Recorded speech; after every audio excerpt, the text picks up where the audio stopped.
Hello everyone, स्वागत है आप सभी का ऑनलाइन स्टडी में। इस वीडियो में बात करने वाले हैं बिहार एसआई मेंस के प्रैक्टिस सेट 20 के बारे में, जिसमें हम लोग 100 क्वेश्चंस देखेंगे। पूर्णतः बीपीएससी के पैटर्न पे बनाया गया। इस वीडियो को आखिरी तक ज़रूर देखिए और आप नीचे कमेंट्स करके बताइए कि आउट ऑफ 100 से कितना आपने स्कोरिंग किया। तो चलिए शुरू करते हैं।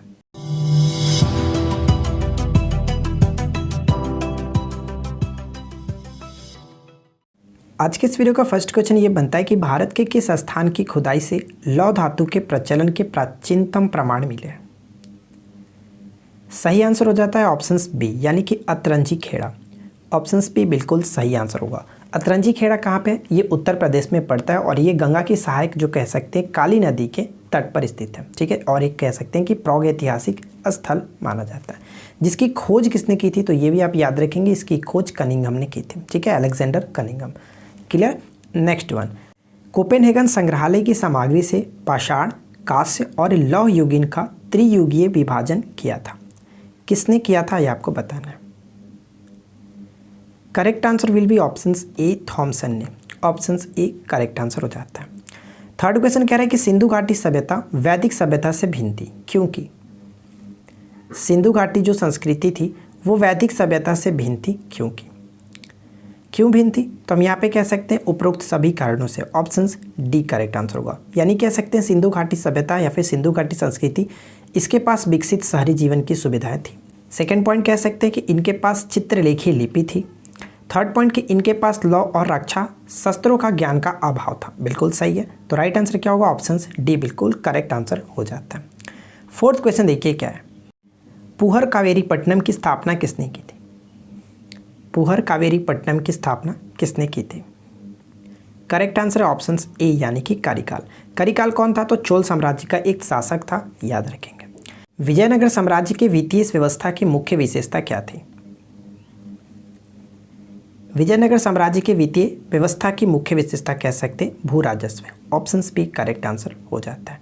अब यहाँ से कुछ पॉइंट्स आपको याद रखने, जैसे कि विजयनगर साम्राज्य में आय का जो सबसे बड़ा स्रोत था वो लगान था, और भू राजस्व की बात करें तो ये कितना होता था? उपज का 1/6। ठीक है, उपज का 1/6।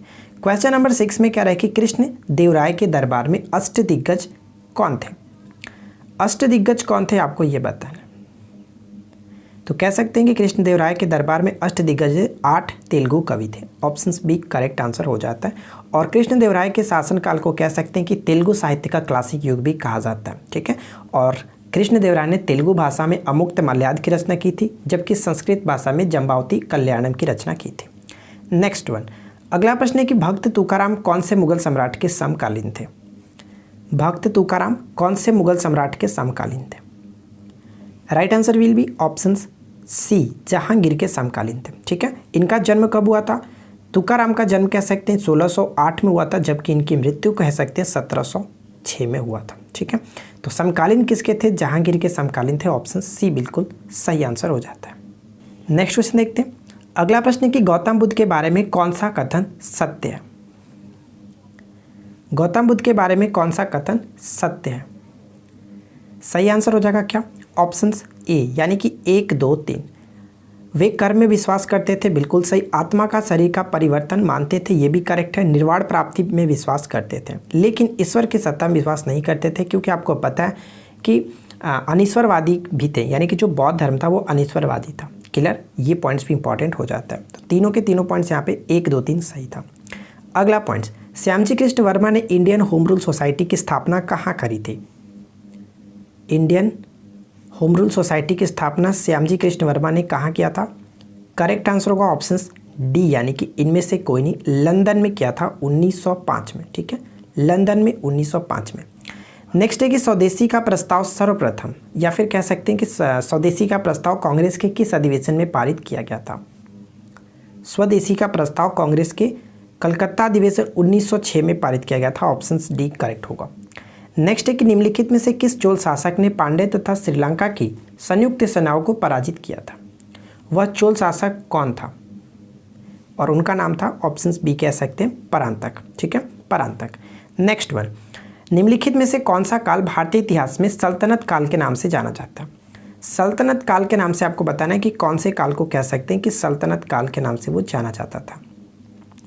सल्तनत काल पे सबसे पहले 1206 ईस्वी में कह सकते हैं 1206 ईस्वी में गुलाम वंश की स्थापना हुई थी, लेकिन अंतिम जो शासक कह सकते हैं कि इब्राहिम लोदी थे, जो कि 1526 ईस्वी में पानीपत के प्रथम युद्ध में बाबर के हाथों ये मारे गए। तो 1206 से लेकर के 1206 से 1526 बिल्कुल सही आंसर होगा ऑप्शन सी। क्या ध्यान रखेंगे, और इसी काल को कह सकते हैं कि सल्तनत काल कहा जाता है। नेक्स्ट क्वेश्चन है कि मोहम्मद गजनवी का दरबारी इतिहासकार कौन था? मोहम्मद गजनवी का दरबारी इतिहासकार कौन था? तो देखिए, दरबारी इतिहासकार की अगर हम बात करें तो ऑप्शंस बी बिल्कुल सही आंसर होगा, उत्तबी। लेकिन दरबारी कवि पूछता है तो वहाँ पे आप फिरदौसी को टिक करते हैं। फिलहाल सही आंसर होगा ऑप्शंस बी। ठीक है, नेक्स्ट क्वेश्चन कह रहा है कि एक घटना, एक परिणाम रहित विजय कथन किस आधुनिक इतिहासकार ने अरबों द्वारा सिंध विजय के संदर्भ में है? ये किसका जो कि कथन है, किस आधुनिक इतिहासकार के? और ये जो कथन था लेनपुल का था। ऑप्शन सी बिल्कुल सही आंसर होगा, लेनपुल। नेक्स्ट क्वेश्चन, निम्नलिखित ब्रिटिश कंपनियों में किसे भारत में व्यापार करने का पहला अधिकार प्राप्त हुआ था? और वो ब्रिटिश कंपनी कौन थी जिसे भारत में व्यापार करने का पहला अधिकार पत्र प्राप्त हुआ था? तो सही आंसर क्या होगा? Option A, Leivand company. ठीक है, मैं आपको बता दूं कि 1593 ईस्वी में भारत के स्थल मार्ग से व्यापार करने का पहला अधिकार पत्र लिवेंट कंपनी को दिया गया था। Option A will be correct answer. Next one क्या कह रहा है कि तृतीय आंग्ल मराठा युद्ध जुड़ा है किस गवर्नर से? आपको बताना है। तो इस क्वेश्चन का सही आंसर हम किसे टिक करेंगे? ऑप्शन बी को, लॉर्ड हेस्टिंग्स। ठीक है, option B will be correct answer, Lord Hastings. तृतीय आंग्ल मराठा युद्ध का समय की बात करें तो कब था? तो देखिए, हम सबसे पहले बात करते हैं, पहला जो आंग्ल मराठा युद्ध था कब? 1775 से कह सकते हैं कि 82 तक था। ठीक है, सेकंड की बात करें तो सेकंड कब था? सेकंड 1803 से 1805 तक चला था। उसी तरह से अगर थर्ड की बात करें तो थर्ड हमारा जो था 1817 से 18 तक। ठीक है, 1818। और ये लॉर्ड हेस्टिंग्स के शासनकाल में हुआ था, क्योंकि लॉर्ड हेस्टिंग का शासनकाल 1813 से 1823 तक था। नेक्स्ट वन, निम्न में से किसने अपनी राजधानी मुर्शिदाबाद से मुंगेर स्थानांतरित की? अपनी राजधानी मुर्शिदाबाद से मुंगेर स्थानांतरित की थी और उनका नाम क्या था? Mir Qasim. Options D will be correct answer. Next है कि निम्नलिखित में से किस समाज सुधारक ने 1826 के जूरी अधिवेशन का घोर विरोध किया था? 1826 के जूरी अधिवेशन का घोर विरोध किसने किया था और वो समाज सुधारक कौन थे? तो सही आंसर क्या होगा? Options B will be correct answer, Raja Ram Mohan राय।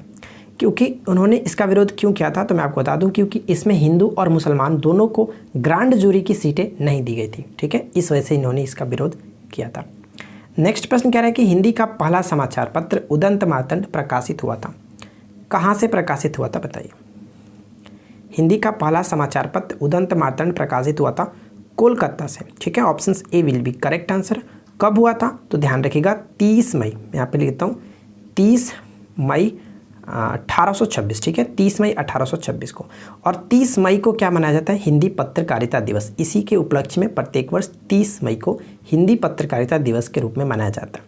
पंडित जुगल किशोर शुक्ल ने, ठीक है, पंडित जुगल किशोर शुक्ल ने इसे कोलकाता में एक साप्ताहिक समाचार पत्र के तौर पर शुरू किया था, उदंत मार्तंड को, जिसको कह सकते हैं कि हिंदी समाचार पत्र का पहला पत्र था। ठीक है, नेक्स्ट वन, निम्न में से किसने सर्वप्रथम सेंसरशिप लागू की थी? सर्वप्रथम सेंसरशिप लागू की गई थी वेलेस्ली के द्वारा। ऑप्शन ए सही आंसर होगा। नेक्स्ट है कि गांधी जी के विदेशी वस्तुओं के बहिष्कार के आंदोलन का लक्ष्य क्या था? गांधी जी के विदेशी वस्तुओं के बहिष्कार के आंदोलन का जो लक्ष्य था, कुटीर उद्योगों को प्रोत्साहन करना। ऑप्शन डी राइट आंसर है। नेक्स्ट वन देखिए, सूची 1 को सूची 2 के साथ सुमेलित करना है। तो यहाँ पे आपको बताना है कि कौन सा व्यक्ति किसके साथ संबंधित है। ठीक है, चलिए एक एक करके मैच करते हैं और देखते हैं क्या सही आंसर होना चाहिए। सरोजिनी नायडू के बाद में बात करें, सरोजिनी नायडू जो थी वो भारतीय राष्ट्रीय कांग्रेस की अध्यक्षता इन्होंने की थी। तो यानी ए का 2 के साथ मैच होगा। ए का 2 के साथ काफ़ी ऑप्शंस मिल रहे हैं, उसके बाद आगे बढ़ते हैं। मोहम्मद अली जिन्ना की बात करें तो मुस्लिम लीग से संबंधित हो, यानी कि 2 का फर्स्ट होना चाहिए। 2 का फर्स्ट या तो ऑप्शन ए या फिर ऑप्शन बी। ठीक है, उसी तरह से बात करें तेज बहादुर स्प्रू, तो तेज बहादुर स्प्रू जो थे वो लिबरल पार्टी से संबंधित है, सी का 4 के साथ। तो सी का 4 के साथ ऑप्शन हमारा ई काफ़ी अच्छे तरीके से सुटेबल हो जाता है। ठीक है, आगे बढ़ते हैं। नेक्स्ट क्वेश्चन कह रहा है कि भारत को अधिकार क्षेत्र का दर्जा यानी कि डोमिनियन स्टेट्स जो मिला था किस तारीख को मिला था? अधिकार क्षेत्र का जो दर्जा दिया गया था, डोमिनियन स्टेट का दर्जा, किस तारीख को मिला था? 15 अगस्त 1947, ऑप्शन डी बिल्कुल सही आंसर है। नेक्स्ट वन है कि निम्नलिखित में से कौन स्वराज पार्टी के सदस्य थे। तो बताइए कि कौन स्वराज पार्टी के सदस्य थे। तो आपको पता है कि स्वराज पार्टी का गठन जो हुआ था वो कह सकते हैं कि असहयोग आंदोलन की असफलता के बाद 1923 ईस्वी में, ठीक, 1923 ईस्वी में मोतीलाल नेहरू और चित्तरंजन दास जी के द्वारा स्थापित की गई थी। तो यहाँ पे मोतीलाल नेहरू बिल्कुल सही आंसर होगा, केवल और केवल एक, ऑप्शन बी बिल्कुल सही आंसर। यहाँ से दो चीज़ आपको समझना होगा, मोतीलाल नेहरू को सचिव बनाया गया था जबकि चित्तरंजन दास को अध्यक्ष के तौर पर रखा गया था। ठीक है, चलिए नेक्स्ट क्वेश्चन क्या कह रहा है कि गांधी जी की सबसे महत्वपूर्ण शिक्षाएं निम्नलिखित में से कौन सी है। गांधी जी की सबसे महत्वपूर्ण शिक्षाएं निम्नलिखित में से कौन सी है। तो करेक्ट आंसर किसे टिक करेंगे। Right answer will be options जो कि सी, यानी कि सत्य और अहिंसा। ठीक है, ऑप्शन सी बिल्कुल सही आंसर होगा, सत्य और अहिंसा। नेक्स्ट क्वेश्चन कह रहा है कि 1927 में ब्रुसेल्स में दलित राष्ट्रवादियों की कांग्रेस में राष्ट्रीय कांग्रेस की ओर से किसने भाग लिया था।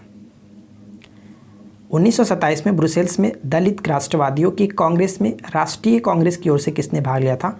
तो जवाहरलाल नेहरू, ऑप्शन बी बिल्कुल सही आंसर होगा। नेक्स्ट है कि 12 अप्रैल 1944 को सुभाष चंद्र बोस ने मोइरांग नगर में भारतीय राष्ट्रीय सेना का झंडा फहराया था। यह नगर इस समय किस राज्य या केंद्र शासित प्रदेश में स्थित है।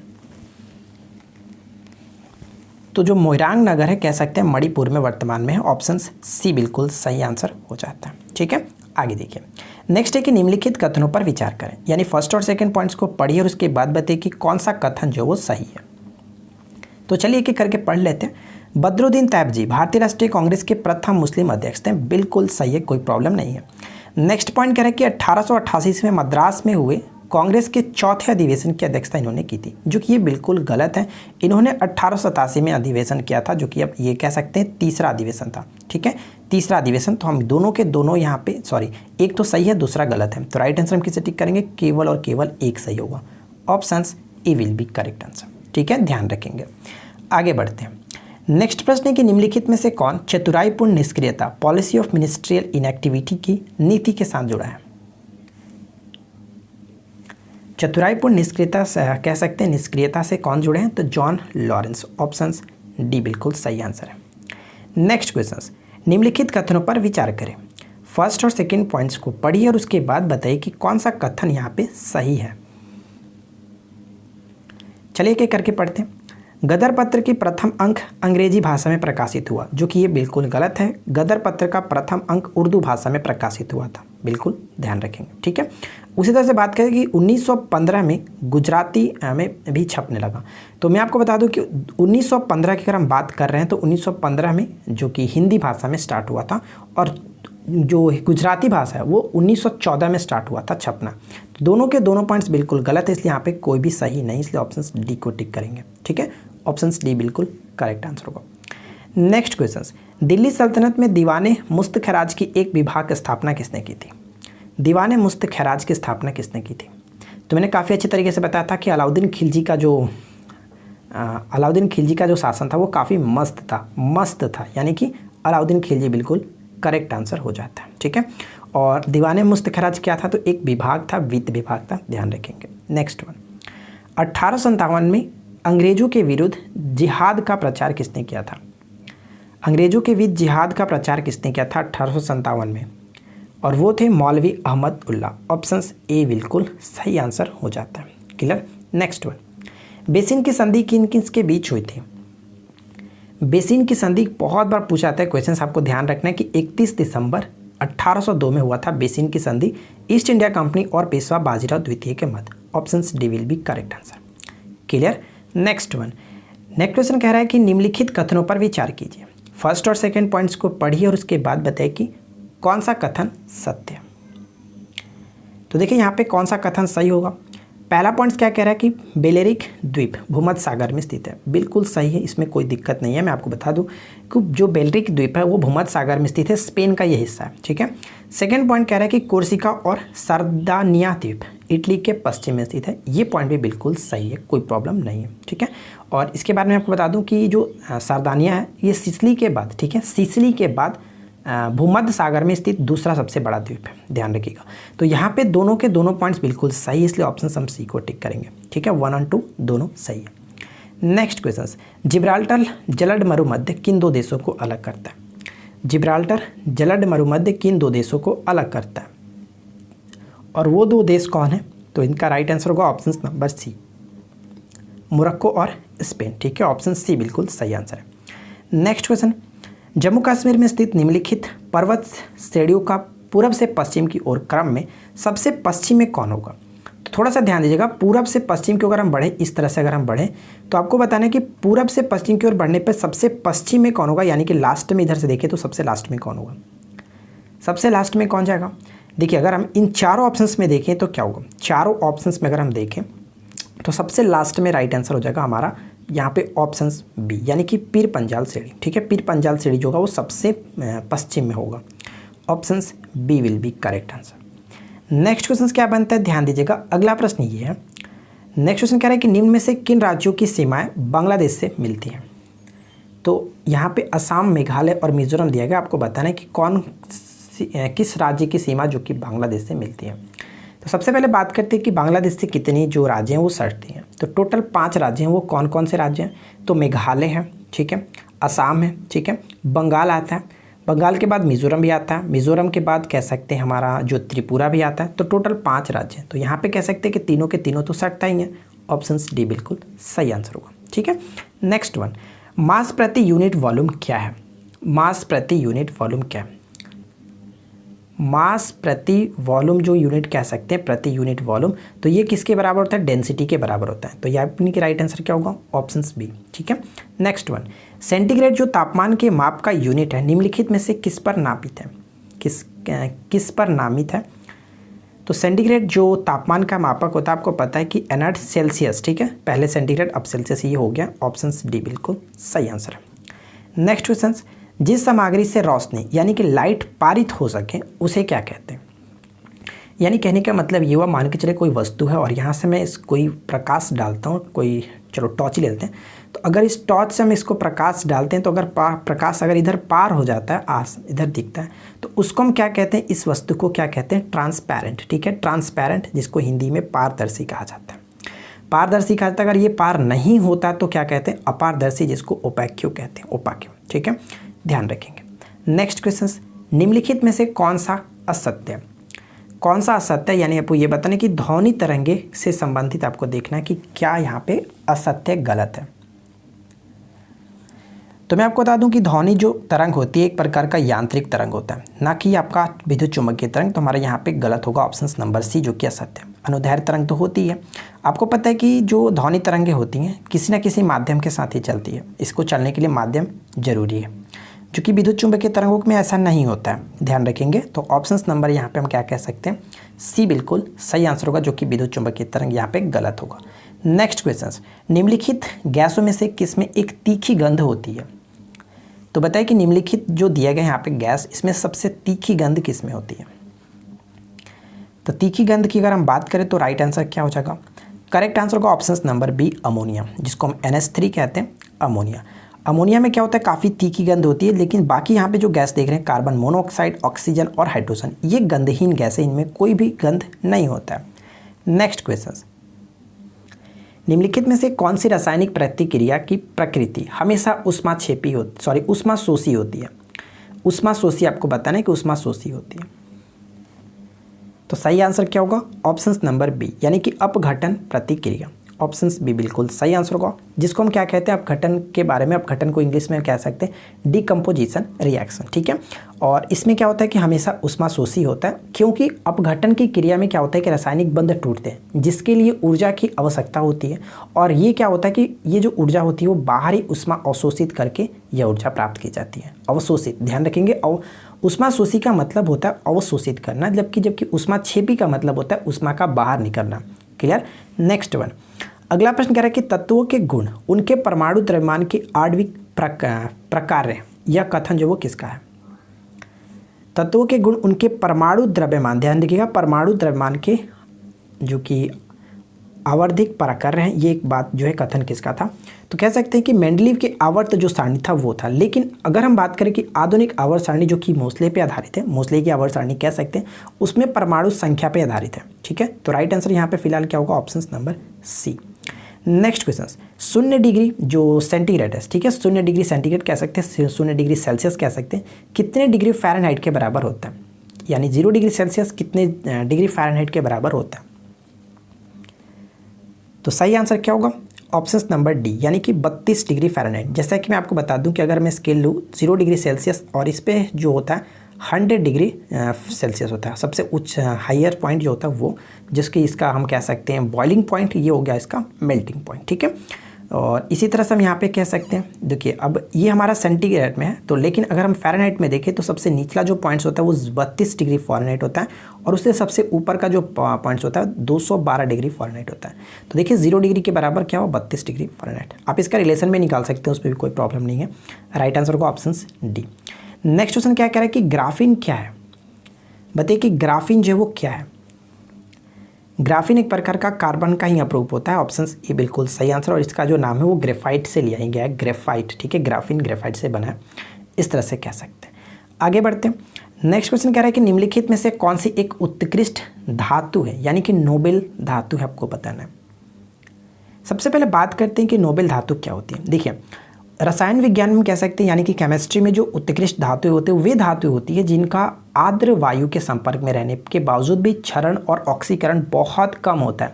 फॉर एग्जांपल के तौर पर देखें तो सोना हो गया, प्लैटिनम हो गया, चांदी होगा, ये सभी आते हैं। तो यहाँ पे चांदी को आप टिक कर सकते हैं, ऑप्शन सी बिल्कुल सही आंसर हो जाएगा, ठीक है। नेक्स्ट वन, अगला प्रश्न कह रहा है कि K2Cr2O7 में Cr का ऑक्सीकरण जो कि अवस्था कितनी है?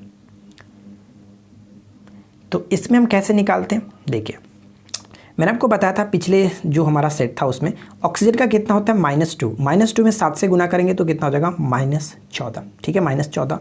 और जो पोटेशियम होता है उसका कितना होता है? +1, लेकिन 2 से गुना है तो ये आपका 2 हो गया। अब हम दोनों को इक्वल करना होगा, यानी कि आपका +2 इधर है और -14 इधर है, तो हमें कितने और एक्स्ट्रा ज़रूरत पड़ेगा इसको इक्वल करने के लिए? तो आप कहोगे कि हम अगर यहाँ पर 2 है तो 6+ चाहिए, 6+, तो 6+, लेकिन Cr2 कितना है? 2 है, तो Cr2 में अगर हम 2 से मल्टीप्लाई करें तो ये 12 हो जाएगा कि नहीं हो जाएगा? ठीक है, तो +14 और -14 दोनों इक्वल हो गया, तो इसको इक्वली करना होता है। तो राइट आंसर क्या होगा हमारा? Cr की जो वैल्यू होगी वो +6 रखना चाहिए था, +6 को रखेंगे तो 2 से गुना हुआ 12 हुआ था। करेक्ट आंसर होगा ऑप्शन नंबर ए, कोई प्रॉब्लम नहीं है, ठीक है। नेक्स्ट क्वेश्चन, अगला प्रश्न कह रहा है कि कैक्टस का उल्लेख किस रूप में किया जाता है? कैक्टस का उल्लेख जो वो किस रूप में किया जाता है? सही आंसर होगा ऑप्शन नंबर ए, मरुविद, ठीक है, मरुविद के रूप में किया जाता है। अगला प्रश्न, नेक्स्ट क्वेश्चन क्या कह रहा है? ध्यान दीजिएगा, विषम जालिकता की खोज किसने की थी? एक्चुअली सबसे पहले बात करते हैं कि विषम जालिकता क्या है। तो विषम जालिकता कह सकते हैं म्यूकर कुल का एक कवक होता है, ठीक है, कवकों के आदि में पाई जाने वाली एक प्रकार की एक लैंगिकता होती है, कवकों में पाई जाने वाली एक प्रकार की लैंगिकता होती है। और इसकी खोज किसने की थी? तो इसकी खोज कह सकते हैं बैलेक्ली ने की थी, ऑप्शन नंबर सी बिल्कुल करेक्ट होगा, बैलेक्ली, ठीक है। नेक्स्ट क्वेश्चन, अगला प्रश्न कह रहा है कि राइजोबियम किसका एक प्रकार है? राइजोबियम किसका एक प्रकार है? सही आंसर क्या होगा? सही आंसर होगा ऑप्शन बी, यानी कि सहजीवी जीवाणु, बैक्टीरिया होता है सहजीवी जीवाणु, ऑप्शन बी करेक्ट आंसर है। नेक्स्ट क्वेश्चन, एक मृदुतक कोशिका जो कि कोशिकीय अजैव पदार्थ संग्रह करती है क्या कहलाती है? उसको कहते हैं idioblast, option B will be correct answer, idioblast, ठीक है। नेक्स्ट वन, नेक्स्ट क्वेश्चन है कि पुनरावर्तन सिद्धांत किसने प्रस्तुत किया था? देखिए पुनरावर्तन सिद्धांत को एक और हम नाम से जान सकते हैं, जाति आवर्तन सिद्धांत, ठीक है, जाति आवर्तन सिद्धांत को ही पुनरावर्तन सिद्धांत कहते हैं। और ये जो ये प्रस्तुत जो किया गया था वो जर्मनी के वैज्ञानिक जो थे वो अर्नेस्ट हैकल ने किया था, ठीक है, अर्नेस्ट हैकल। नेक्स्ट वन है कि निम्न में से कौन से समजात अंग है? समजात अंग क्या होते हैं? समजात अंग वे अंग होते हैं जो आकार और कार्यों में असमान हो किंतु उनकी उत्पत्ति और मूल संरचना में वो समान होते हैं, उनको कहते हैं समजात अंग। और अकॉर्डिंग टू ऑप्शंस देखें तो राइट आंसर होगा ऑप्शन डी, यानी कि घोड़े और आदमी का अग्रपाद, ठीक है, ऑप्शन डी करेक्ट आंसर है। नेक्स्ट प्रश्न क्या कह रहे हैं? अगला प्रश्न है कि भारतीय संविधान का अनुच्छेद 29 निम्नलिखित में से कौन से अधिकार प्रदान करता है? भारतीय संविधान का अनुच्छेद 29 कौन से अधिकार को प्रदान करता है? तो सही आंसर होगा ऑप्शन सी, अल्पसंख्यकों के हितों की सुरक्षा, ठीक है, ऑप्शन सी बिल्कुल सही आंसर हो जाता है। अगला प्रश्न कह रहा है कि निम्नलिखित में से कौन कभी भी भारत का राष्ट्रपति नहीं रहे हैं? कभी भी भारत के उपराष्ट्रपति नहीं रहे हैं। कभी भी भारत के उपराष्ट्रपति नहीं बने थे, जो कि डॉक्टर APJ अब्दुल कलाम। ठीक है, ऑप्शन बी बिल्कुल सही आंसर होगा। आपको पता है कि ये भारत के 11वें राष्ट्रपति थे और इनका कार्यकाल क्या था, तो 2002 से लेकर के 2007 तक ये जो कि भारत के राष्ट्रपति के रूप में कार्यरत रहे। ठीक है, नेक्स्ट वन, अगला प्रश्न कह रहा है कि भारतीय संविधान के अंतर्गत वैधानिक सत्ता का अधिकार किसे प्राप्त है। भारतीय संविधान के अंतर्गत वैधानिक सत्ता का अधिकार किसे प्राप्त है, और वो है संसद। ठीक है, संसद को प्राप्त है। Option D right answer. Next one, की औपनिवेशिक भारत में एक संघीय अदालत की स्थापना किस अधिनियम के अंतर्गत की गई थी।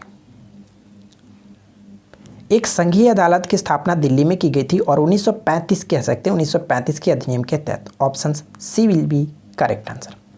नेक्स्ट वन, संसदीय प्रकार की सरकार में वह बराबर वालों में पहला होता है, वह कौन है।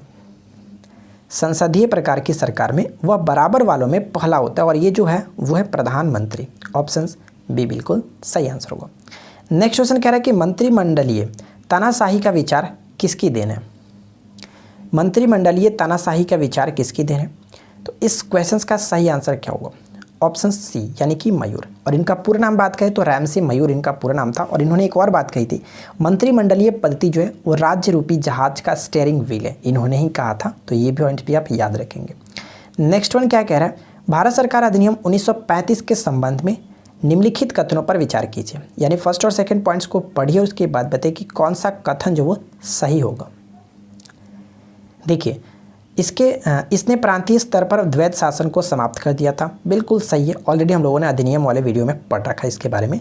और इस अधिनियम ने एक अखिल भारतीय महासंघ की स्थापना के लिए प्रांतों और रियासतों के इकाइयों के रूप में शामिल किया था, ये बात भी बिल्कुल सही है। यानी कि दोनों के दोनों पॉइंट्स यहाँ पे सही होगा। ऑप्शन नंबर सी को टिक कर सकते हैं, 1 और 2 दोनों सही है। ठीक है, और 1935 या फिर अधिनियम से संबंधित सारे क्वेश्चन को आप देखना चाहते हैं तो आप हमारी जो कि अधिनियम वाली वीडियो को देख सकते हैं। अगला प्रश्न है कि निम्नलिखित कथनों पर विचार करें। फर्स्ट और सेकंड पॉइंट्स को पढ़िए और बताएं कि कौन सा कथन जो कि सही आंसर होगा यहाँ पे। और ये जो कि हम कह सकते हैं इन्वायरमेंट से क्वेश्चंस लिए हैं। जैव विविधता सामान्य रूप से निम्न अक्षांशों की तुलना में उच्च अक्षांशों में अधिक होती है, क्या ये सही है। बिल्कुल गलत है, निम्न अक्षांशों में कम होता है। क्योंकि आपको पता है कि अगर भूमध्य रेखा है, ठीक है, 0 डिग्री इक्वेटर है, और जैसे जैसे हम अगर ध्रुव की तरफ बढ़ेंगे तो जैव विविधता घटता जाता है। ठीक है, नज़दीक आएंगे तो हमारा जैव विविधता बढ़ता है। तो भूमध्य रेखा की तरफ जो जैव विविधता होगी वो अधिक होता है। तो ये पॉइंट्स उल्टा कह रहा है, ये गलत है।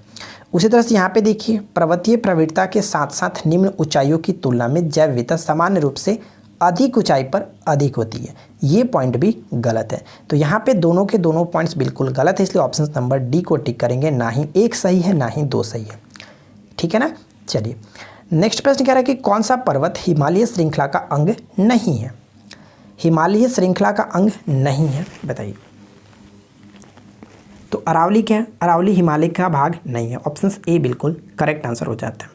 आपको पता है कि हिमालय जो है अरावली जो वो कहाँ से कहाँ फैला है, गुजरात से लेकर के कह सकते हैं दिल्ली तक ये फैला है। और इसकी उच्च चोटी क्या है, इसकी उच्च चोटी को कह सकते हैं गुरु शिखर। ठीक है, नेक्स्ट वन।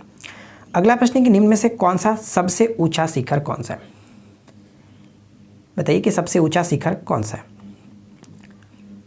तो करेक्ट आंसर क्या होगा, राइट आंसर हम क्या करेंगे, ऑप्शन नंबर सी को, यानी कि जो नंगा पर्वत है इसको कह सकते हैं ये सबसे ऊंचा है। क्लियर। बाकी सब की ऊंचाई की बात करें तो ये 7000 के करीब है, 7000, 7500, 8000, 8000 तो सिर्फ और सिर्फ यही है इन सभी में, लेकिन ये आपका सबसे ऊंचा होगा, 8000 के करीब है। क्लियर। Next one. अगला प्रश्न कह रहा है कि निम्नलिखित में से किस पंचवर्षीय योजना में मानव संसाधन विकास को सभी विकासात्मक प्रयासों में प्राथमिकता दी गई थी। और इस क्वेश्चन का सही आंसर होगा ऑप्शन सी, 8वीं पंचवर्षीय योजना। ठीक है, ऑप्शन सी बिल्कुल सही आंसर है। नेक्स्ट क्वेश्चन कह रहा है कि महामंदी किस समय घटित हुई। महामंदी जो है वो किस समय घटित हुई थी।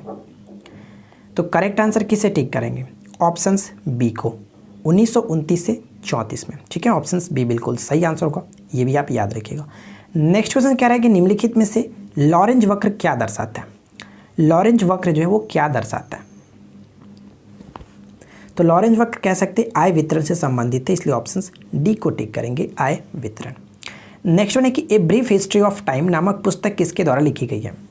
A brief history of time नामक पुस्तक किसके द्वारा लिखी गई है, और one of the most important book है, पेपर में कई बार पूछा भी गया है ऑलरेडी। और ये है स्टीफन हॉकिंस की, ठीक है, साइंटिस्ट हैं, इनकी ये पुस्तक है स्टीफन हॉकिंस। नेक्स्ट वन, निम्नलिखित देशों में से कौन सा विश्व में आयोडीन का अग्रणी उत्पादक है? आयोडीन का अग्रणी उत्पादक देश कौन सा है? Right answer will be option C, Chile, ठीक है। चिली की राजधानी क्या होती है? चिली की राजधानी बताइए। बिल्कुल सही सोचा आपने, सैंटियागो। नेक्स्ट वन, बिना साहस के आप इस दुनिया में कुछ भी नहीं करेंगे। प्रतिष्ठा के बाद साहसहीन दिमाग की महानतम विशेषता। ये जो कथन है किसका है बताइए? ये कथन किसका है? ये कथन है अरस्तु का। ऑप्शन डी बिल्कुल सही आंसर होगा, अरस्तु का। नेक्स्ट वन है कि अटल सुरंग किस राज्य या केंद्र शासित प्रदेश में स्थित है? हाल ही में काफ़ी चर्चा में है, अटल सुरंग किस राज्य या केंद्र शासित प्रदेश में स्थित है? और ये जो स्थित है कह सकते हैं हिमाचल प्रदेश में। ऑप्शन सी बिल्कुल सही आंसर होगा, जिसका उद्घाटन हाल ही में नरेंद्र मोदी जी ने किया है। नेक्स्ट क्वेश्चन कह रहा है कि स्वच्छ सर्वेक्षण की रिपोर्ट 2020 के अनुसार सबसे स्वच्छ राज्य कौन सा है? सबसे स्वच्छ राज्य कौन सा है? तो सबसे स्वच्छ राज्य में कह सकते हैं छत्तीसगढ़।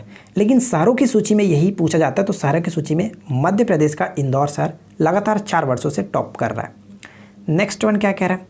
अगला प्रश्न है, ऑक्सस निम्नलिखित में से किस नदी का प्राचीन नाम है? बताइए कि ऑक्सस जो है वो निम्नलिखित में से किस नदी का प्राचीन नाम है? करेक्ट आंसर होगा ऑप्शन सी, यानी कि आमू दरिया। यहाँ पे एक्चुअली आमू दरिया होना चाहिए था, आमू नहीं, आमू दरिया, ठीक है, आमू दरिया इसका नाम है। और कह सकते हैं कि मध्य एशिया की काफ़ी बड़ी नदी है, ये भी आप याद रखिएगा। नेक्स्ट क्वेश्चन क्या कह रहा है कि निम्नलिखित में से किस लौह अयस्क का उपयोग विद्युत उद्योगों में विशेष रूप से होता है? किस लौह अयस्क का उपयोग विद्युत उद्योगों में विशेष रूप से किया जाता है? तो लौह अयस्क की बात करें तो सबसे सर्वोच्च कोटि का जो लौह होता है वो है मैग्नेटाइट, ठीक है, और इसी का सर्वोच्चम जो कि प्रयोग भी किया जाता है। इसमें 70% तक लोहा होता है, ये आप याद रखेंगे, और इसमें चुंबकीय गुण भी काफ़ी सर्वश्रेष्ठ होता है। अगला प्रश्न, भारत के किस राज्य में रेड होल खनन यानी कि रेड होल माइनिंग कह सकते हैं किया जाता है? रेड होल माइनिंग जो वो किस राज्य में किया जाता है? देखिए इस क्वेश्चन को थोड़ा सा समझ लीजिएगा। तो इस क्वेश्चन का राइट आंसर आपने ऑप्शन बी को टिक किया होगा, मेघालय, ठीक है। मेघालय में क्या होता है कि कोयला, लौह अयस्क, चूना पत्थर और डोलोमाइट के विशाल निक्षेप पाए जाते हैं। और यहाँ पे मैं आपको बता दूं कि जिवाई और चेरापूंजी में जो कोयले का खनन जनजातीय परिवारों के सदस्यों द्वारा किया जाता है, उसमें क्या कहता है कि एक लंबी संकीर्ण सुरंग के रूप में किया जाता है, और इसी को कहा जाता है, इस लंबी जो कि सुरंग संकीर्ण को कह सकते हैं रेड होल माइनिंग कहा जाता है, ठीक है। Option B will be correct answer. Next one क्या कह रहा है? मूल्य प्रेरित महंगाई का क्या परिणाम होता है? मूल्य प्रेरित महंगाई का क्या परिणाम होता है? तो इसका सही आंसर क्या होगा? उपरोक्त सभी, यानी ऑप्शंस डी बिल्कुल सही आंसर होगा। अर्थव्यवस्था की समृद्धि में व्यवधान, भुगतान संतुलन की प्रतिकूल प्रभाव, समृद्धि में व्यवधान, यानी कि ऑप्शंस डी बिल्कुल सही आंसर होगा। नेक्स्ट है कि मृदा परिवर्धन को कहते हैं, मृदा परिवर्धन को कहते हैं, मृदा परिवर्धन को मृदा जनन कहा जाता है, इसलिए ऑप्शन सी को टिक करेंगे। नेक्स्ट है कि बृहद जलाशयों में अधिकतम तापमान होता है, ये मैंने आपको बताया भी था किस तरह से। देखिए बृहद जलाशयों में अधिकतम तापमान क्या होता है? ऊपरी स्तर पर होता है, ठीक है। ऊपरी स्तर का जो पानी होता है वो थोड़ा सा हीट रहता है, लेकिन अंदर के पानी पे कोई फ़र्क नहीं पड़ता है, बहुत मतलब पड़ता है ऐसा नहीं कह सकते। तो देखिए फिलहाल क्या है कि क्लाउडेड राष्ट्रीय पार्क किस राज्य में स्थित है? क्लाउडेड राष्ट्रीय पार्क किस राज्य में स्थित है? तो क्लाउडेड राष्ट्रीय पार्क त्रिपुरा में पड़ता है, option C will be correct answer. Next question कह रहा है कि सूचना का अधिकार अधिनियम कब पारित हुआ था? तो ध्यान दीजिएगा, सूचना का अधिकार अधिनियम कब पारित हुआ था? अगर आपने इस क्वेश्चन का राइट आंसर ऑप्शन डी को टिक किया तो आप बिल्कुल गलत हैं। और ये अधिनियम जो पारित हुआ था वो 15 जून 2005 को पारित हुआ था, लेकिन इसको लागू किया गया था 12 अक्टूबर 2005 को। तो ध्यान रखेंगे, इस क्वेश्चन का सही आंसर होगा ऑप्शन नंबर बी। क्लियर? तो मुझे उम्मीद है कि आप लोग को आज की वीडियो जरूर अच्छी लगी होगी, और आगे बढ़ते हैं, देखते हैं मैथ्स और रीजनिंग का क्वेश्चन किस तरह से दिया गया। वीडियो पसंद आई हो तो वीडियो को लाइक कीजिए, अपने दोस्तों के साथ भी जरूर शेयर कीजिए। चलिए आगे बढ़ते हैं। तो देखिए क्वेश्चन नंबर 81 क्या कह रहा है कि 4 क्रमागत धन पूर्णांकों का योगफल 82 दिया गया। तो आपसे पूछे कि इसमें सबसे छोटी संख्या क्या होगी। मैंने आपको कई बार बताया कि जब लगातार संख्याओं का योग दिया रहता है तो आप उस योग के संख्या को उस नंबर से अगर डिवाइड करते तो बीचों बीच की संख्या निकलती है। यानी क्वेश्चन नंबर 81 में जो यहाँ पे लिखा गया कि 4 क्रमागत धन पूर्णांकों को अगर जोड़ा जाता है, योगफल लिखा गया 82। तो अगर 82 को मैं 4 से डिवाइड कर दूँ तो जो कि बीचों बीच की संख्या निकलेगी। तो 82 को अगर डिवाइड करते हैं तो क्या होगा, ये आपका 41। यानी कहने का मतलब ये हुआ कि 20.5। ठीक है, 20.5। तो हम कह सकते हैं कि 20.5 लगातार अगर 4 क्रमागत जो कि संख्या है, तो इससे पहले एक होगा क्या, सॉरी इससे पहले जो कि 20.5 से पहले आपका 20, इस तरह से यहाँ पे कह सकते हैं कि 19, और यहाँ पे आपका कह सकते हैं 21, और यहाँ पे 22। 4 क्रमागत संख्या देखिए 1, 2, 3 और ये 4 है कि नहीं, कोई दिक्कत नहीं। अब आपसे सबसे छोटी संख्या पूछेगी, सबसे छोटी संख्या क्या होगी, 19। इस क्वेश्चन का सही आंसर हम ऑप्शन नंबर बी को टिक कर सकते हैं। नेक्स्ट क्वेश्चन देखिए क्या कह रहा है, किसी संख्या के 2 अंकों का योगफल जो कि 13 है। तो यहाँ पे हम ऑप्शंस को उठाते हैं। क्वेश्चन नंबर 82, ऑप्शंस क्या क्या लिखा गया, पहला ऑप्शन 76, 87 और उसी तरह से यहाँ पे 78 है और जो कि 67 है। ठीक है, क्वेश्चंस में बोला जा रहा है कि 2 संख्याओं का जो कि 2 अंकों की योगफल जो कि 13 दिया गया।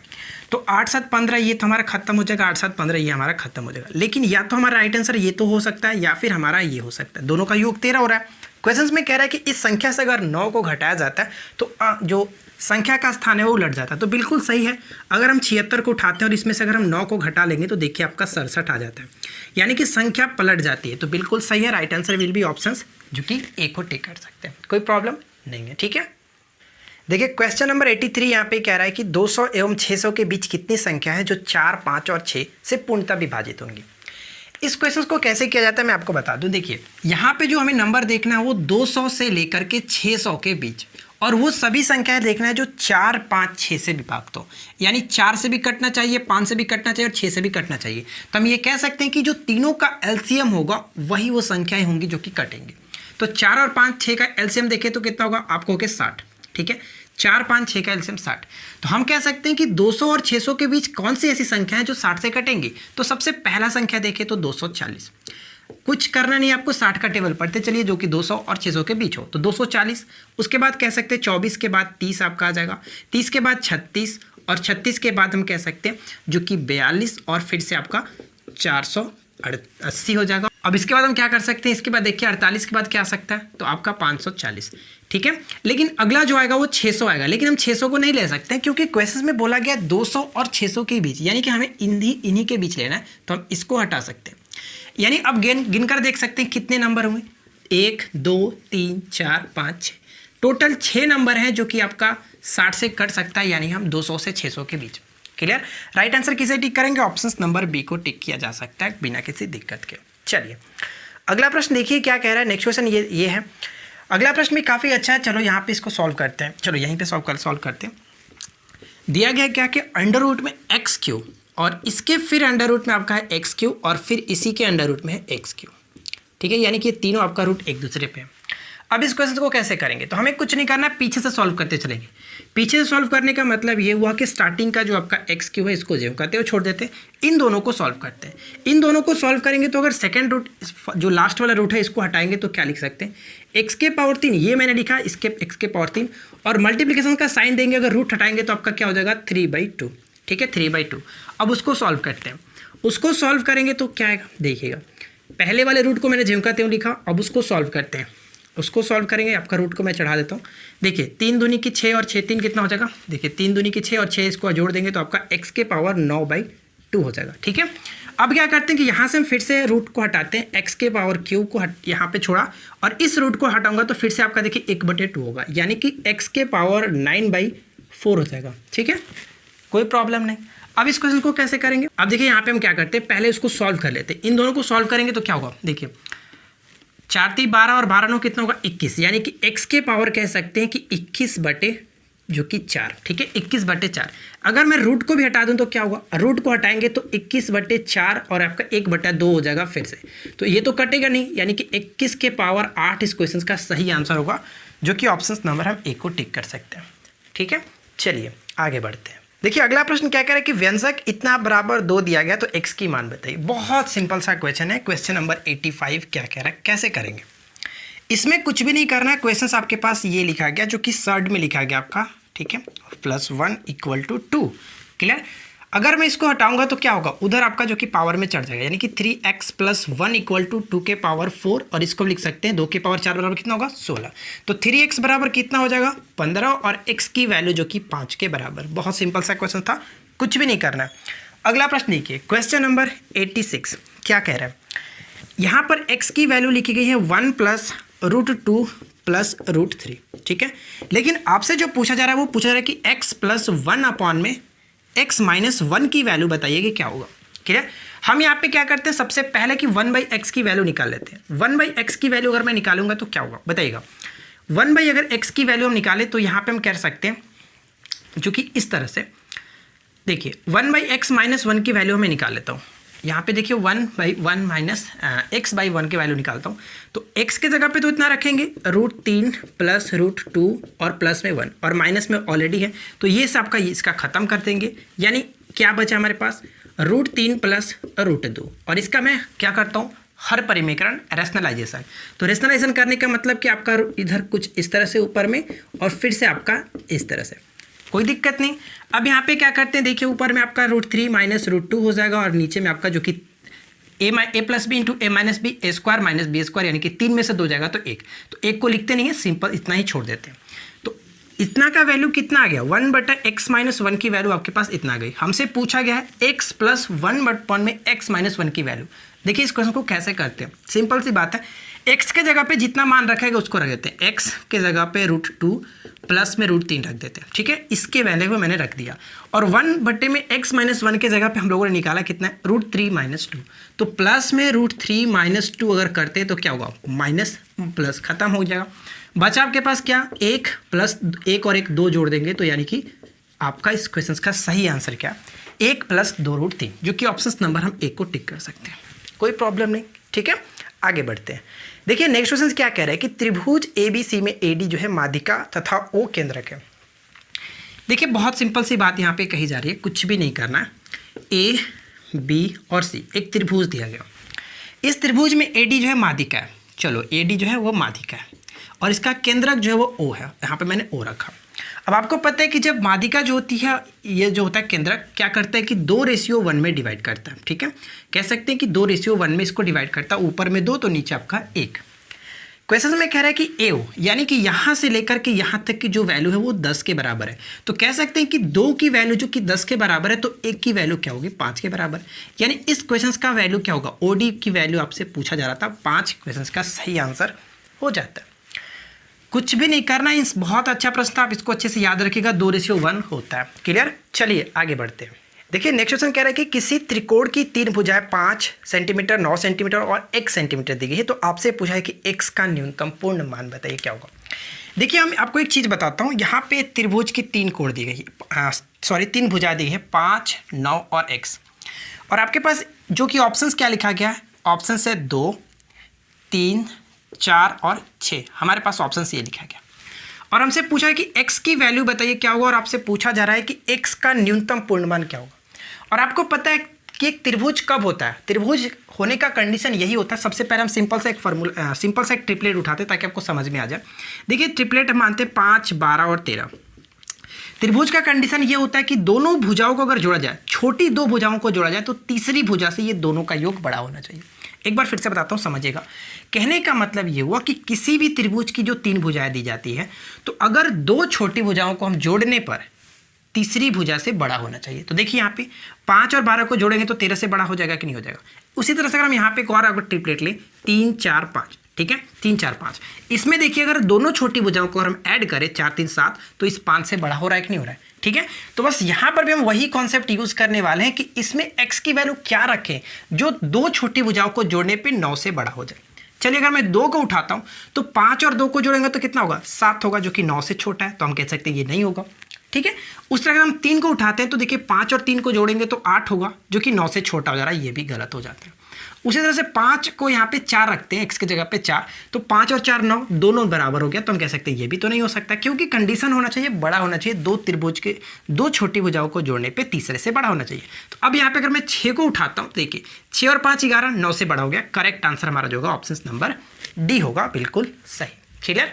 चलिए अगला प्रश्न क्या कह रहा है कि किसी स्कूल के 132 विद्यार्थियों में सफल छात्रों का असफल छात्रों का अनुपात जो कि 9:2 है, यानी 132 टोटल छात्र थे और इनका जो रेशियो दिया गया वो 9:2 दिया गया था, यानी कि 9 2 11 कह सकते हैं, 11 कितना हो गया 108 और ये आपका हो गया 24। ठीक है, ये रेशियो था।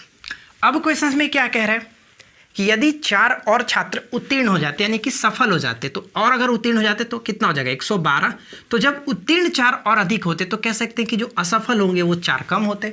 ठीक है, तो इन दोनों का रेशियो हमें निकालना है। तो 112 और आपका रेशियो जो कि 20 के साथ, तो क्या कर सकते हैं यहाँ पे देखिए, अगर मैं इसको 4 से घटाऊँ तो 4 5 20 और इसको 4 से घटाऊँ तो कितना होगा 28 चौका आपका 112, यानी कि 28:5 बिल्कुल करेक्ट आंसर हो जाएगा, जो कि हम ऑप्शन नंबर डी को टिक करेंगे। ठीक है, कोई प्रॉब्लम नहीं, आगे बढ़ते हैं। अब देखिए नेक्स्ट क्वेश्चन क्या कह रहा है। अगला प्रश्न ये कह रहा है कि किसी राशि पर 2 वर्षों के लिए 5% वार्षिक ब्याज की दर से चक्रवृद्धि ब्याज और साधारण ब्याज का अंतर 20 रुपया। तो यहाँ पे 2 वर्ष की बात की जा रही है और 2 वर्ष का अंतर मैंने आपको कई बार बता चुका हूँ कि 2 वर्ष का अंतर क्या होता है, P/R/100 का स्क्वायर, ये होता है 2 वर्ष के लिए अंतर। ये डी क्या डिफरेंसेस प्रिंसिपल, आर रेट हो गया आपका 100 के स्क्वायर। ठीक है, डिफरेंसेस 20 दिया गया, प्रिंसिपल हमें निकालना है, रेट कितना था, रेट था 5%। 5/100 करेंगे तो 1/20 और 1/20 का स्क्वायर करेंगे तो कितना हो जाएगा, डायरेक्ट लिख देते 1/400। ठीक है, 4 दूनी की 8, यानी कि कहने का मतलब क्या हुआ कि पी की जो वैल्यू निकलेगी 8000 करेक्ट आंसर हो जाता है। बताइए कोई दिक्कत नहीं। 2 वर्ष के लिए था, आप इसको याद रखेंगे। 3 वर्ष के लिए भी मैंने आपको ऑलरेडी बता रखा। चलो 3 वर्ष के लिए भी यहाँ पे लिख देता हूँ फार्मूला। देखिए अगर 3 वर्ष रहे तो क्या हुआ, 3 वर्ष के लिए अंतर हम यहाँ पे लिखते हैं, डिफरेंसेस इक्वल टू P/R/100 का स्क्वायर और 300 प्लस R और नीचे में आपका 100, ये होता है 3 वर्ष के लिए फार्मूला। ठीक है, चलिए आगे बढ़ते हैं। देखिए नेक्स्ट क्वेश्चन क्या कह रहा है, 91 की समीकरण को पूरा करने के लिए संबंधित संख्या बताइए। देखिए यहाँ पे क्या क्या लिखा गया, सॉरी यहाँ पे जो लिखा गया 8 7 9।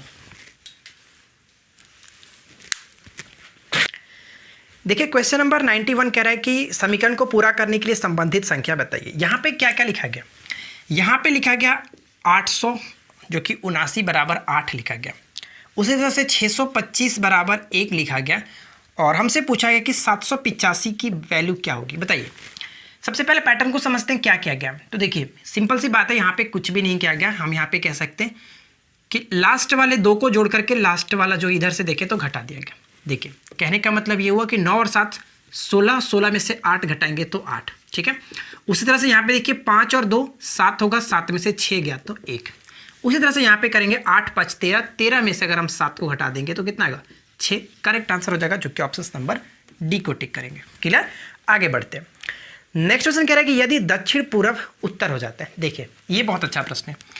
आपको पता है कि जो मैप होता है कुछ इस तरह से नॉर्थ साउथ ईस्ट और वेस्ट। ठीक है, अब क्वेश्चन में कह रहा है कि दक्षिण पूर्व उत्तर बन जाता है। दक्षिण और पूर्व यानी कि हमारा जो यहाँ पे है ये क्या बन जाता है, ये आपका उत्तर बन जाता है। उत्तर बन रहा है ना, हाँ उत्तर, यानी कि ये जो है वो पलट करके यहाँ पे आ जाता है।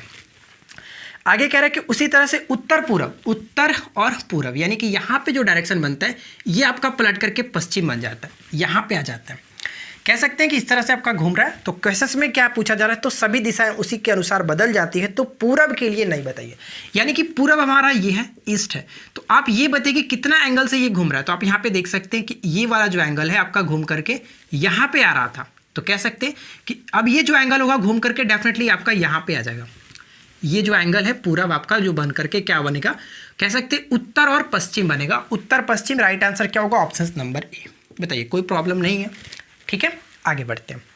अगला प्रश्न देखिए, यहाँ पे मैट्रिक्स दिया गया, जो हमें यहाँ पे नंबर बताना है क्या होगा। क्या क्या लिखा गया, 20 15 30 28 25 42 और यहाँ पे क्या है 36 35 और वाट। बताना है कि वाट की जगह पे क्या आएगा। सबसे पहले पैटर्न को समझते हैं। देखिए यहाँ पे जो पैटर्न फॉलो किया गया वो क्या किया गया, हम कह सकते हैं इन दोनों को आप ऐड करो। इन दोनों को ऐड करेंगे तो कितना होगा 36 और 20 का हो गया 56 और 56 का आधा कर देंगे तो 28। ठीक है, उसी तरह से यहाँ पे देखिए इन दोनों को ऐड करेंगे तो 35 और 15 को जोड़ेंगे तो 50 और 8 का आधा जो कि 25। ठीक है, यहाँ पे 42 लाना है तो कह सकते हैं कि यहाँ पे क्या होगा 42 आने का मतलब कि 84 हुआ होगा, इसी तभी तो आधा किया जाएगा, 84 का आधा 42। तो 84 करने के लिए 30 में कितना जोड़ा जाएगा, तो 30 में आपको होगा जो कि हम यहाँ पे 54 जोड़ेंगे, 54 right answer will be option C. कोई प्रॉब्लम नहीं, राइट आंसर होगा ऑप्शन सी। अगला क्वेश्चन, नेक्स्ट क्वेश्चन क्या कह रहा है कि ए बी के पश्चिम में स्थित है। देखिए ए जो है वो बी के पश्चिम में स्थित है। चलो ठीक है, पश्चिम में डायरेक्शन यहाँ पे है, समझते रहिएगा किस तरह से। ए जो है वो बी के पश्चिम में स्थित है। आगे कह रहा है कि सी ए और बी के बीच में उत्तर में स्थित है। जो सी है मानते हैं यहाँ पे सी है और ए और बी के जो कि उत्तर में बीच में स्थित है, कह रहा था क्वेश्चन में बीच में उत्तर में स्थित है, बीच में है उत्तर में स्थित है।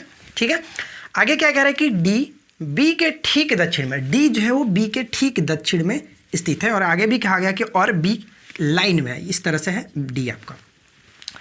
अब क्वेश्चन में क्या कह रहा है कि सी की किस दिशा में डी स्थित है। सी के किस दिशा में डी स्थित है, तो यहाँ पे आप देख सकते हैं कुछ इस तरह से आप अगर मैप को क्रिएट करोगे तो क्या बन रहा है, इस तरह से आप कहोगे कि क्या बन रहा है। तो ये हमारा जो कि यहाँ पे आ रहा है तो इसका मतलब ये हुआ कि आपका दक्षिण पश्चिम बनेगा, तो आपका ये साउथ और ये आपका ईस्ट हुआ ना। साउथ ईस्ट का मतलब कह सकते हैं कि जो कि उत्तर और दक्षिण पूरब। तो राइट आंसर हम ऑप्शन बी को टिक करेंगे, दक्षिण पूरब। कोई प्रॉब्लम नहीं। ठीक है, चलिए आगे बढ़ते हैं। देखिए नेक्स्ट क्वेश्चन क्या कह रहा है कि यदि एक कूट भाषा में इंडस को इतना लिखा जा रहा है। देखिए इस क्वेश्चन को करने के लिए बिल्कुल भी कुछ नहीं करना है, आपसे पूछा रहा है कि स्टूडेंट के लिए STUDENTS स्टूडेंट्स के लिए पूछा जा रहा है कि क्या होगा। आपको इस लेटर को लिखने के लिए सिंपल सी बात है कि जो लेटर इसमें दिया जा रहा है ऊपर में आप देख लीजिए क्या क्या है। जैसे कि अगर हम एस को देखें तो टेनिस में एस देखिए उसके लिए 5 यूज़ किया गया था। टी के लिए देखें तो टेनिस में ही आपको 2 मिल जाएगा। यू के देखिए तो इंडस में आप देख सकते हैं यू जो कि चौथे नंबर पे 6 हो जा रहा है। अब ऑप्शंस को भी एक बार मैच करके देख लीजिए। ऑप्शन आपका जो कि सी मिल रहा है 526 से स्टार्ट होगा, जो कि ऑप्शन नंबर सी को टिक कर सकते हैं। ठीक है, आगे बढ़ते हैं। अगला प्रश्न देखिए, त्रिभुज को काउंट करना। चलिए सबसे पहले त्रिभुज को यहाँ पे ड्रॉ कर लेता हूँ। कुछ इस तरह से आपका एक त्रिभुज बनाएंगे। ठीक है, इसमें 3 त्रिभुज बनाए गए हैं। सबसे पहले हम इसको एक बार ड्रॉ कर लेते हैं। यहाँ पे आपका छोटा सा त्रिभुज, उसके बाद एक और यहाँ पे त्रिभुज बनाया गया, कुछ इस तरह से हो गया। सॉरी ये आपका यहीं पे है ना, यहीं तक है, चलो यहाँ तक हो गया। और उसके बाद एक और इसमें छोटा सा त्रिभुज आपका एक और ड्रॉ किया गया। ठीक है, अब हम यहाँ पे बताना है कि कितने त्रिभुज इसमें बनते हैं। चलिए इसको गिनते हैं। अगर हम यहाँ पे स्टार्टिंग में काउंट करें 1 2 और 1 3, ऊपर में आपका 3 बनता है। उसी तरह से छोटा वाला यहाँ पे देखें 1 2 3, यहाँ पर भी 3 बना। चलो इसको भी 3 ऐड कर लेते हैं। उसके बाद देखें तो अब इस त्रिभुज को उठा करके देखें 1 यहाँ पे 1 2 और ये आपका बड़ा वाला 3, एक त्रिभुज यहाँ पे काउंट किया। उसी तरह से बड़ा वाला अगर देखें तो 1 2 और ये टोटल आपका 3, यहाँ पर भी 3 हो गया। कुछ इस तरह से बन जाता है, कोई दिक्कत नहीं। अब यहाँ पे आप इससे ज़्यादा कुछ तो बना नहीं सकते, अब इसमें कुछ भी आप कर लीजिएगा, इससे ज़्यादा नहीं बनेगा, है कि नहीं। तो यहाँ पे अगर हम ऑप्शंस को देखें तो क्या है, एक तो 12 दिया गया, 3 6 9 12 तो ऐसे भी हो रहा है। 12 अगर इससे ज़्यादा बनता भी है तो हमारा ऑप्शन नंबर बी ही होगा, 12 से अधिक या फिर 12। तो राइट आंसर हम ऑप्शन नंबर बी को टिक करके निकल सकते हैं। अगर इससे ज़्यादा बनता है तो आप इसको काउंट कर सकते हैं, अदरवाइज 12 को भी टिक करके निकल सकते हैं, कोई प्रॉब्लम नहीं है। ठीक है, चलिए नेक्स्ट क्वेश्चन क्या कह रहा है, ध्यान दीजिएगा कि 52 पत्तों की एक गड्डी में 2 पत्ते निकाले गए। चलिए 52 पत्तों की एक गड्डी में 2 पत्ते निकाले जाते हैं, तो निकाले गए पत्ते के 2 इक्का होने की, देखिए आप 2 इक्का होने की, तो आपको पता है कि टोटल 52 पत्तों में 4 इक्के होते हैं, यानी कि 4C2 पहले तो निकालेंगे। ठीक है, और इसका टोटल कितना वैसे, तो 52 में से हमें 2 निकालना है। इस चीज़ को कॉन्सेप्ट को समझने के लिए आप हमारे सेट्स का जो कि मैंने बताया था सेट्स वाला वीडियो, आप उसको देख सकते हो। इस क्वेश्चन को कैसे करते हैं देखिए, सिंपल सी बात है, जो कि फैक्टोरियल 4 और 2 जो है आपको बाहर जाएगा 2, तो 4 में से 2 घट गया तो अब कितना बचेगा 2। इसको कुछ इस तरह से लिख सकते हैं। उसी के तरह से यहाँ पर भी देखिए 52 को मैं ऊपर लिखूंगा फैक्टोरियल 52 और 2 नीचे 2 यानी कि बाहर जाएगा। चलो 2 को मैंने बाहर भेजा और 52 में से 2 बाहर भेजा तो कितना बचा, 50 बचा। ठीक है, इस चीज़ को समझने के लिए आप सेट्स वाले चीज़ को समझ सकते हैं, उसमें आपको काफ़ी अच्छे तरीके से बता रखा है। ये 2 से 2 खत्म हो गया, कोई प्रॉब्लम नहीं।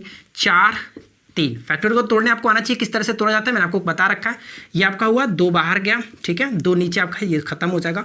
उस तरह से 50 है तो 52 है तो 52 को तोड़ेंगे, 52 बाहर, उसके बाद 51 और नीचे आपका 50 है तो यानी कि आपका 50 से फैक्टोरियल 50 खत्म हो जाएगा। ठीक है, तो 50 से 50 खत्म, 2 से 2 खत्म, बचा क्या है आपके पास, देखिए यहाँ पे कटा सकते हैं, 13 चौका 52 ये कट जाएगा, 17 तिया 51 आपका ये कट जाएगा, यानी ऊपर में सिर्फ और सिर्फ एक बचा है, नीचे में आपका 13 गुने 17 बचा। अब इसको गुना कर लीजिए, कितना हुआ, 1 बटे कह सकते हैं कितना, 17 तिया 51 आपका 221, ठीक है 221। राइट आंसर क्या हुआ, ऑप्शन नंबर डी। काफ़ी अच्छा प्रश्न, प्रायिकता के क्वेश्चन इस तरह से पूछे जाते हैं। मैंने सेठ साहब का जो पढ़ाया उसमें मैंने बता रखा, अगर उसको देखना चाहते सीखना चाहते हैं तो देख सकते हैं, ठीक है। चलिए आगे बढ़ते हैं। देखिए क्वेश्चन नंबर 98 क्या कह रहे हैं कि स्वतंत्रता दिवस 15 अगस्त 1996 को, जो कि यहाँ पे गुरुवार था, 15 अगस्त 1996 को कह सकते हैं कि थर्सडे दिया गया। हमसे पूछा गया कि उसी साल 1 जनवरी 1996 को कौन सा दिन था, बताना है, ठीक है। तो हम यहाँ पे क्या करेंगे कि यहाँ से लेकर के 1 जनवरी से लेकर के 15 अगस्त तक के टोटल दिनों को काउंट करके 7 से डिवाइड कर लेंगे, जितना भी शेष बचेगा उसको हम यहाँ से घटा लेंगे। क्यों, क्योंकि हमें पीछे जाना है, ठीक है। चलिए तो यहाँ पे देखिए 1 जनवरी से लेकर के 15 अगस्त तक जाना है, तो अब यहाँ पे थोड़ा ध्यान दीजिएगा, जो कि 96 एक लीप ईयर यानी कि फरवरी यहाँ में 29 दिन होगा। पहले देखते हैं कि 1 जनवरी टोटल जनवरी में कितने दिन हो रहे हैं, तो टोटल जनवरी में 31 दिन, और 31 दिन को अगर हम 7 से डिवाइड कर लेते हैं तो कितना शेष बचेगा, 3 शेष बचेगा। फरवरी 29 दिन का है तो यानी कि 1 शेष बचेगा। उसी तरह से मार्च में देखिए, मार्च 31 महीने का होता है, उसमें 3 से जो कि 7 से डिवाइड करेंगे तो 3, अप्रैल में 2, मार्च अप्रैल, मई में कितना होगा 3, जो कि जून में फिर से 2, जुलाई में देखें तो फिर से 3, लेकिन अगस्त में ध्यान दीजिएगा 15 अगस्त को तो गुरुवार कह दिया था, तो हम यहाँ पे क्या करेंगे 14 से डिवाइड, 14 दिन को देखेंगे, 14 अगस्त यानी कि टोटल 14 दिन को 7 से डिवाइड करेंगे तो 7 दूनी की 14, कोई शेष नहीं बचता, तो यहाँ पे 0। अब इन सभी को काउंट करते हैं और काउंट करके हम क्या करेंगे 7 से डिवाइड कर लेंगे। देखिए 3 1 4, 4 3 7, 7 2 9, 9 3 12, 12 और 5 को देखें तो कितना होगा, 12 और 5 17। तो 17 को अगर हम 7 से डिवाइड करें तो कितना होगा, 7 दूनी की 14, 3 शेष बचा, और इस 3 को क्या करेंगे हम थर्सडे में से जो कि घटा लेंगे। तो थर्सडे गुरुवार में से 3 दिन घटाएंगे तो कितना आएगा, सोमवार, यानी इस क्वेश्चन का सही आंसर ऑप्शन नंबर सी को टिक कर सकते हैं, ठीक है, कोई प्रॉब्लम नहीं। चलिए देखिए नेक्स्ट क्वेश्चन कह रहा है कि एक विशेष कोड में न्यूटन को, जो कि थोड़ा सा चेंज करके लिखा गया, इसमें भी कुछ नहीं करना है। स्टार्टिंग के देखिए न्यूटन यानी कि NEW जो है वो लास्ट में ही लिखा गया, NEW, कोई छेड़छाड़ नहीं किया गया। स्टार्टिंग का न्यूटन को उठा करके लास्ट में न्यू लिखा गया। तो स्टार्टिंग में देखिए पास्कल हमसे पूछा गया, यानी कि PAS, तो हमें वो वर्ड देखना होगा जिसमें लास्ट में PAS आता हो। तो PAS किस में आ रहा है, सिर्फ और सिर्फ एक ही ऑप्शन से, जो कि आपका C में मैच कर रहा है, कोई दिक्कत नहीं, ठीक है। चलिए अगला प्रश्न क्या कह रहा है कि राम श्याम से 6 वर्ष जो कि बड़ा है। चलो ध्यान दीजिएगा किस तरह से करते हैं।